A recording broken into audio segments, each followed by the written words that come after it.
గట్టిగా ఈరోజు ప్రెస్ మీట్కి కారణమేందో హుజురాబాద్ నియోజకవర్గ ప్రజలందరూ కూడా గమనించాలని కోరుకుంటూ, కట్టా మనోజ్ రెడ్డి అనేటువంటి వ్యక్తి అక్రమంగా కౌశిక్ రెడ్డిపై కేసు బనాయించి టీఆర్ఎస్ పార్టీని డిలే చేయాలని, కేటీఆర్తో సమానంగా ఇలా కౌశిక్ రెడ్డి ఎదుగుతాడని, ఆయనను డిఫేమ్ చేయాలని ఒక కుట్రవాదితనంతో కేసు పెట్టడం జరిగింది.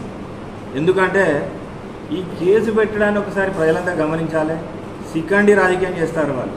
సికండి రాజకీయం కట్టా మనోజ్ రెడ్డిని అడ్డం పెట్టుకొని కాంగ్రెస్ పార్టీ ఆడే నాటకం, డ్రామా ఇది. ఈ సికండి రాజకీయం ఎందుకంటానంటే, కౌశిక్ రెడ్డి గారు మాట్లాడిందేమో మనోజ్ రెడ్డితో, కేసు పెట్టిందేమో మనోజ్ రెడ్డి గారి భార్య. ఆమె ఎందుకు పెట్టిందో ఒకసారి ప్రజలందరూ గమనించాలి. ఆమె కంప్లైంట్ చేసింది, నేను చూసినా నిన్న టీవీలో. మా ఆయన ఏదో రందితో ఉంటే 2 రోజులు ఎందుకో బాధతో ఉన్నావు, ఏం జరిగింది అంటే ఇది జరిగింది అని చెప్పినాక నేను పోయి కేసు పెట్టినాను ఆమె చెప్తాను. స్పీకర్ పెట్టి వినిపిస్తే ఫ్యామిలీ అని తిన్నారు, భార్య అనేది భర్త ఉన్నది, బాధతోనే పెట్టింది అని ఇంకొకటి చెప్తాడు. ఇది నిజమా అది నిజమా ఒకసారి ప్రజలందరూ గమనించాలి.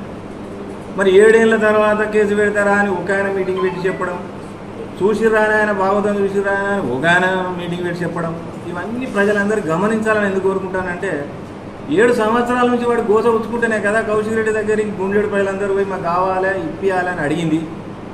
ఇప్పియడం మూలంగా ఇవ్వకపోతే అసభ్యంగా కట్టా మనోజ్ రెడ్డి మాట్లాడితే, దానికి ధీటుగా అయినా మాట్లాడితే దాన్ని ఏదో వాయిస్ రికార్డ్ చేసి పార్టీని డ్యామేజ్ చేద్దాం, అరే మీటింగ్ డ్యామేజ్ చేద్దాం, వీళ్ళ మీటింగ్ సక్సెస్ అనేటువంటి కుట్రబాజితనంతో ఆడామని అడ్డం పెట్టుకొని సికండి రాజకీయం చేస్తారని నేను ఆరోపణ చేస్తాను.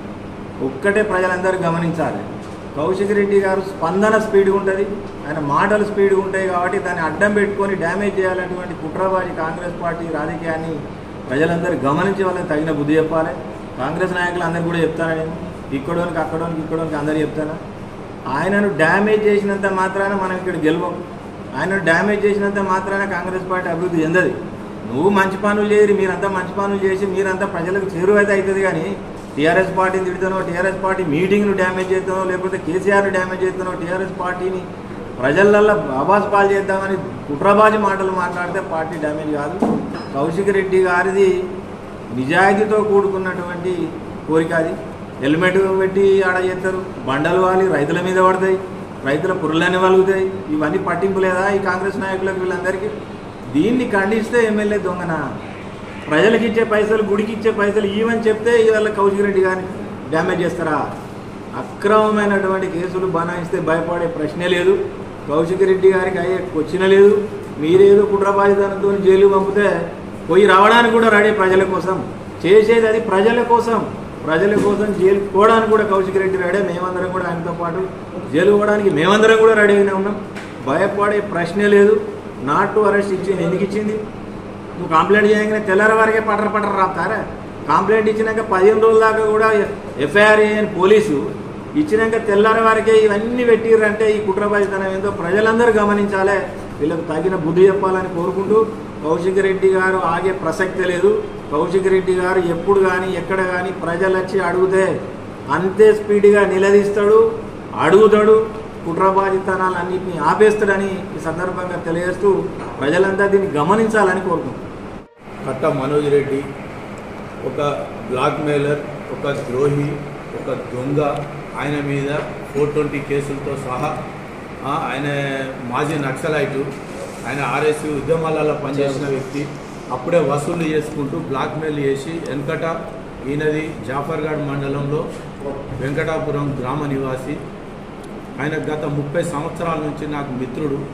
ఆయన గతంలో ఇట్లా బ్లాక్మెయిల్ చేసి ఒక 2 మర్డర్లు చేసి ఆ మర్డర్ కేసులలో జైలు పోయిన వ్యక్తి. ఈయన మా మండలంలోకి వచ్చి మా ఎమ్మెల్యే మీద చేసే ఆరోపణలన్నీ అవాస్తవాలు, బూటకమని నేను ఈ సందర్భంగా మీకు తెలియజేస్తున్నాను. ఒకటి, ఎమ్మెల్యే గారు పర్సనల్ అసలు మనోజ్ రెడ్డి అనే వ్యక్తి ఎవరు ఎమ్మెల్యే గారికి తెలియదు. ఎమ్మెల్యే గారు ఆయన తెలిసి ఉంటాడు, ఎందుకంటే మావాడు స్టార్డమ్ స్టేట్ ఫిగర్ కనుక తప్పులేదు. ఆయనది అయిపోయింది. ఎన్నడూ 20 సంవత్సరాల కింద ఎంపీపీ చేసిండు. ఇప్పుడు ఆయన మాట్లాడే బ్రోకర్ ముచ్చట్లు ఎట్లున్నాయంటే, ఏదో ఎమ్మెల్యే గారి మీద నేను మాట్లాడితే రాష్ట్ర లెవెల్లో సంచలనం కావాలనే కాన్సెప్ట్ ఉన్న వ్యక్తి ఆయన. ఏంటంటే ఫ్రీ ఆఫ్ కాస్ట్లో పబ్లిసిటీ కావాలి, రాష్ట్ర వ్యాప్తంగా నేను తెలవాలన్న లాంటి వ్యక్తిత్వం ఉన్న వ్యక్తి అని ఆయన మనసు ఎరిగిన వ్యక్తిగా నేను మాట్లాడుతున్నాను. ఎమ్మెల్యే గారు యాక్చువల్గా ఆయన గురించి డబ్బులు అడిగింది అవాస్తవం. గతంలో ఎమ్మెల్సీగా ఉన్ననాడు 50 లక్షల రూపాయలు అడిగిండ్రు, 25 లక్షలు ఇచ్చినా ఇంక 25 లక్షలు దానికి డిమాండ్ చేస్తున్నారు అనే వాస్తవం. ఆ విషయం కూడా అవాస్తవం. ఏ రోజు కూడా ఎమ్మెల్యే గారు డబ్బులు ఆయన డిమాండ్ చేయలేదు, అడగలేదు. నన్నే గతంలో ఆయన ఎమ్మెల్సీ ఉన్ననాడు బట్టే ప్రోటోకాల్ ఉంది, వ్యక్తిని కలుస్తా అంటే కూడా ఎమ్మెల్యే గారు చెప్తే కూడా ఆయన మనకెందుకన్నా మనకేం అవసరం, ఆయన లాంటి వ్యక్తులతో మనకు పని లేదని సున్నితంగా తిరస్కరించిన వ్యక్తి మా ఎమ్మెల్యే కౌశిక్ రెడ్డి గారు.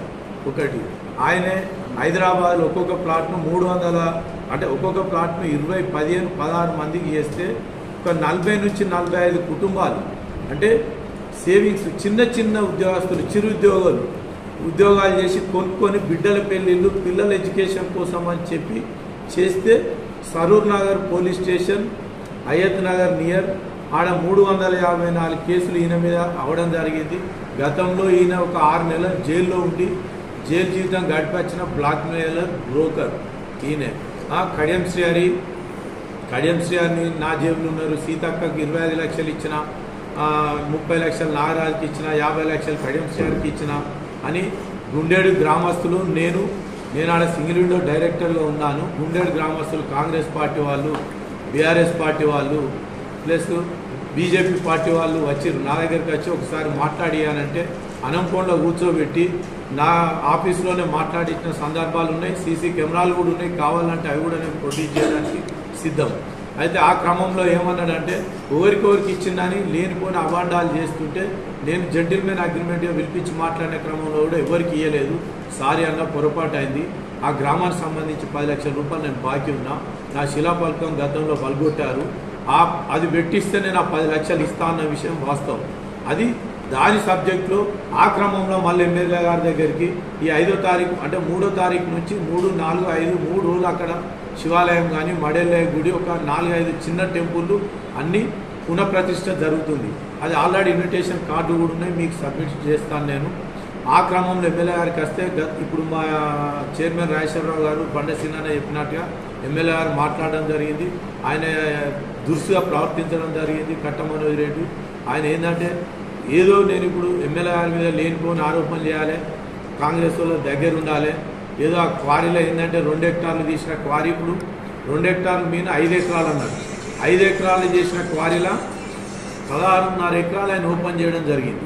ఆ 16.5 ఎకరాలు చేయడం అంటే నాటేజ్ రాయల్టీ గవర్నమెంట్కు దాదాపు ఒక 150-200 కోట్లు ఎగ్గొట్టడం జరిగింది. అది అంత ఇప్పుడు చదివితే ఇబ్బంది అవుతుందని ఎమ్మెల్యేగా లేనిపోయిన ఆరోపణలు చేస్తే సీఎం రేవంత్ రెడ్డికి దగ్గరై ఈ 300, 200, 150 నుంచి 300 కోట్ల రాయల్టీ ఎగ్గొట్టచ్చు అనే కాన్సెప్ట్ల ఎమ్మెల్యే మీద వాళ్ళు లోపాయికారిగా ఒప్పందం పెట్టుకొని కాంగ్రెస్ ముఖ్య నాయకులంతా చేసి ఈ సభను విజయవంతం చేయబోతాడు. 50 నుంచి 1,00,000 జనాన్ని మా హుజరాబాద్ నియోజకవర్గం నుంచి ఎల్కతుర్తిలో జరగబోయే సభకు జనాన్ని తరలించే క్రమంలో ఈయన మీద రాంగ్ కేసులు పెట్టి అరెస్ట్ చేసి జైలుకు పంపిన ఎడల ఈ మీటింగ్ ఫెయిల్ అవుతుందనే కాన్సెప్ట్ ఉన్నారు. కానీ అట్లాంటి ఆలోచన మా ఎమ్మెల్యే గారి మీద చేయబోతే ఆకాశం మీద ఉమ్మేస్తే అది రేవంత్ రెడ్డి, కడియం శ్రీహరి, కట్ట మనోజ్ రెడ్డి, సీతక్క మీద పడతారు తప్ప మా ఎమ్మెల్యే స్వాతి ముత్యం లెక్క కడిగిన ముత్యం లెక్కనే వస్తాడు. ఇప్పుడు కూడా అందిన విషయం flash not to arrest. High court 28 దాకా అరెస్ట్ చేయొద్దు, మీరు ఇన్వెస్టిగేషన్ ప్రాపర్లీ చేయండి, ఇలా ఏముంది ఫోన్ చేస్తే ఎట్లా ఈ కేసులు పెట్టారు అని చెప్పి కూడా హైకోర్టు మొట్టికాయలు వేసింది. రేవంత్ రెడ్డికి ఒక సామెత ఉన్న తువాను వస్తే జనంలో అటు ఇటు చూసుకునే కానీ ఇప్పుడు డైరెక్ట్ ఉంచినా కానీ రేవంత్ రెడ్డి ఆయన మంత్రివర్గం ఇట్లా తుడుచుకునే పరిస్థితి ఉంది తప్ప వాళ్ళకు సిగ్గు ఎగ్గు శరం లేని ప్రభుత్వం ఉంది. మా ఎమ్మెల్యే మీద ఇంకొకసారి ఇలాంటి పాల్త ఆరోపణలు చేసిన ఏడల కట్ట మనోజ్ రెడ్డికి రానున్న రోజులలో మా పార్టీ తరఫున అక్కడ పంగిడిపల్లి గ్రామస్తులు అక్కడ విన్నవించుకున్న వాళ్ళు మరిపల్లిగూడెం, గుండేడు, వంగపల్లి గ్రామస్తులను రైతులను హరాస్మెంట్ చేస్తున్నారు. గతంలో ఇక్కడ విలేకరు చేసిన సోదరులు ఉన్నారు. హెల్మెట్ వ్యవసాయం అని ఒకటి పెట్టారు. హెల్మెట్ వ్యవసాయము పెట్టి హెల్మెట్లు మీరు బాంబులు బ్లాస్ట్ అయితే తలలు వాళ్ళకి రక్తాలు గారినవి ఉన్నాయి. ఉన్న క్రమంలో వాళ్ళు అక్కడ హెల్మెట్లు పెట్టుకొని ఏం చేస్తారో చేసుకోని అని బెదిరిస్తే భయపడి వాళ్ళు భయభ్రాంతులు రైతులు అంటే ఎవరు చెప్పుకుంటారండి. ఎవరు చెప్పుకోరు కదా, పేద ప్రజలు వాళ్ళు. మీ అంతు చూస్తా చంపుతా అంటే హెల్మెట్లు పెట్టుకొని వ్యవసాయం చేసుకున్నారు. కలెక్టర్లో చెప్పినా పట్టించుకోలే, అధికారులు చెప్పినా పట్టించుకోలే. ఇగో హెల్మెట్ వ్యవసాయం ఇగో ఇది చూడండి, దయచేసి చూసి మిగతా జిల్లా కలెక్టర్ స్పందించి వెంటనే క్వారీని అక్కడ సింగిల్ విండో డైరెక్టర్గా నేను డిమాండ్ చేస్తున్నా. క్వారీని ఇమ్మీడియట్లీ కొలతలు ఏడీ మైనింగ్ని అక్కడికి పంపించి కొలతలు మెజర్మెంట్